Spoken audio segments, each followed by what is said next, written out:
Jerry Cabela sa Garanayana! Nagpapakalas din, pinapakalas din ni Oranza itong si James Frisco din eh.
Para kasama na kayo.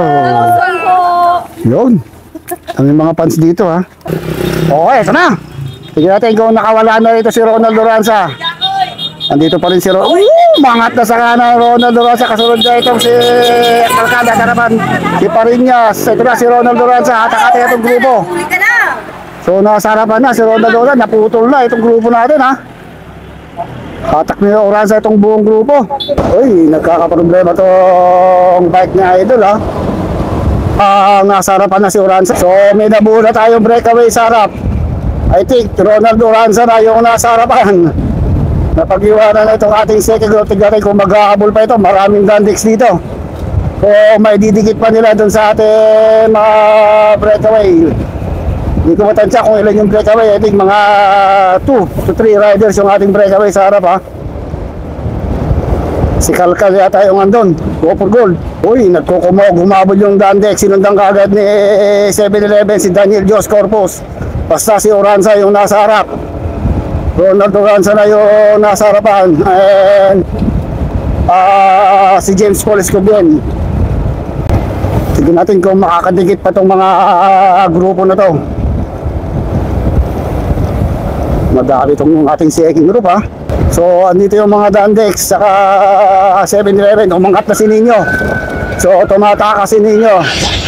Basta nagbabalak na dikitin yung ating breakaway. Pero mabilis daw mahabol itong ating second group. Siguro lumalabang na sila Oranza ng mga 150 meters dito sa grupong to. So may mga naiwan tayo dito. Bali 4th group na to. So si Carlo. Marami, naputol na yung grupo natin. Ay! Diyos ko po! Uy! Banking! Banking! Uy! Okay, so meron na tayong breakaway. Ayun, si Oranza. James Paul Escobian, ito ating dalawang breakaway. Okay, ito na yung ating dalawang breakaway. Wala akong natatanaw na umahabol sa likod. More or less 200 to 300 meters na ang nilalabag itong ating dalawang breakaway. Ronald Oranza and James Paul Escobian ng Go for Gold.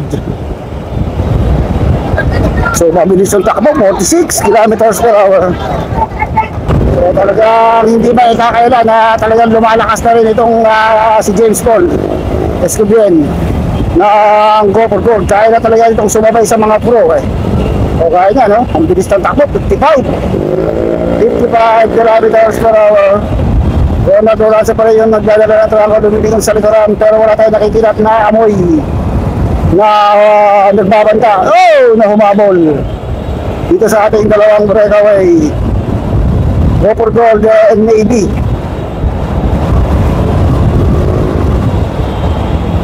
Okay. So hintayin naman natin yung second group kung gano'n nakalayo ang labang itong ating dalawang breakaway dun sa second group. Dami nanonood dito. Okay, ito pala yung ating second group ha.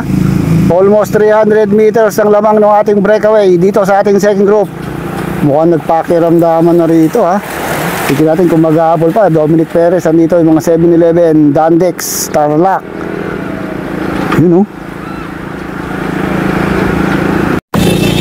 So talaga nagtitira itong si nagpapakalas din, pinapakalas din ni Oranza itong si James Paul Escobian eh. Oh, kabilis. Tignan natin kung makakapit itong si James Paul hanggang doon sa finish line. Talaga pinapakalas ni Ronald Oranza itong si James Paul. Abangan natin dito yung ating second group.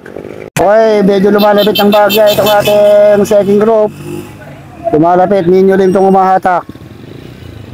Uy, Kabail. Si Jairel Julian, dami pa rin nila oh.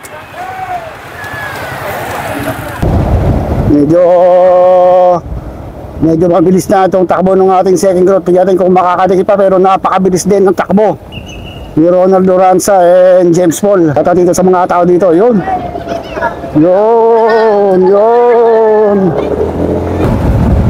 So lumalayo na si John Rex. Tignan natin kung tuluyan siya makakalayo dito dahil ang kukunin ito top 1-5.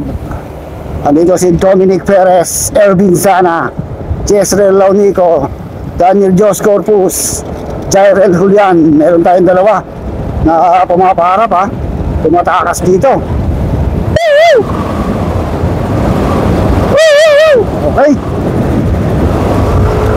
Okay, nakatakas sa peloton itong si John Rex Agbanlog ha. So lumalamang na siya ng mga 150 meters doon sa ating peloton, sa main peloton. Tignan kung may sasagad hanggang dulo. Tignan natin kung tuloy ang makakatakas o makakalayo. Ito si John Rex Agbanlog ng Dandex Multisports, isa sa promising na pro cyclist ng Dandex Multisports. Itong si John Rex Agbanlog. Talagang ensayo lang talaga ang sikreto para makamit mo yung tagumpay. So mabilis ang kanyang takbo, 46 kilometers per hour. So tingnan natin kung ilang laps pa. So marami pa nanonood dito.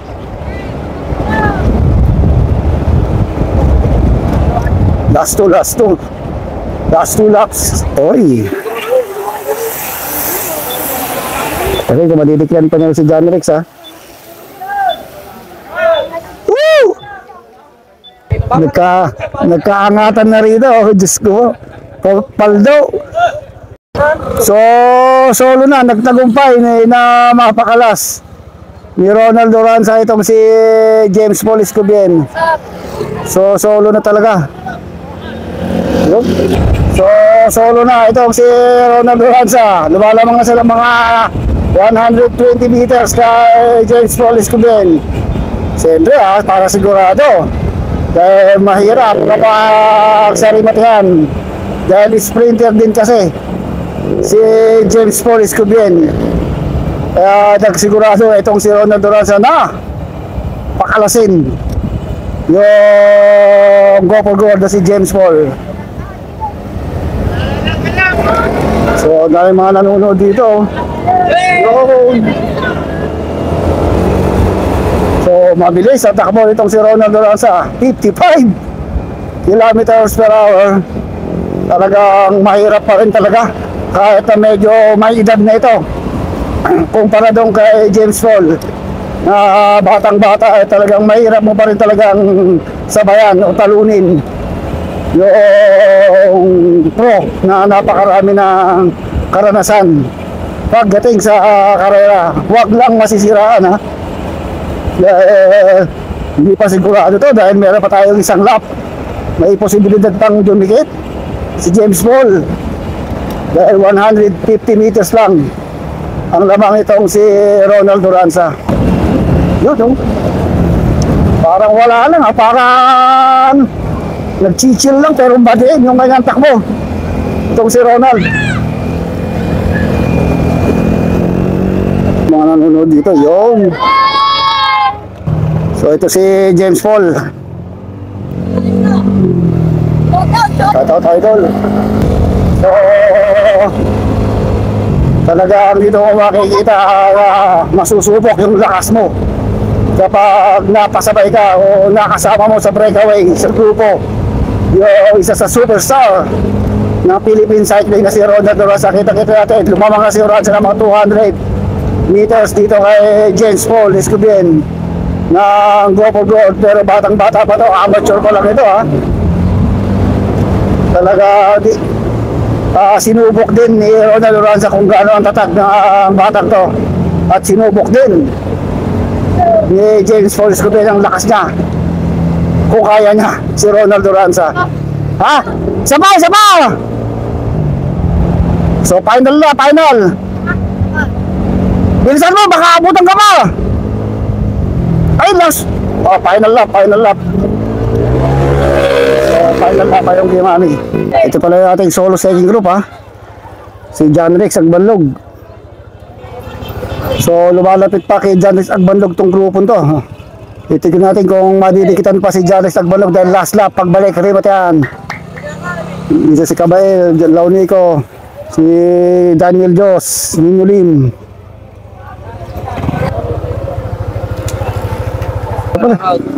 Sumusunod pa rin, no? Yun. Cabael. Hey! Solo talaga. Mahirap talunin Ronald Loranza. Yun. Easy 3K. So ito lang si James Paul Escobien, second place. James Paul. Go for gold.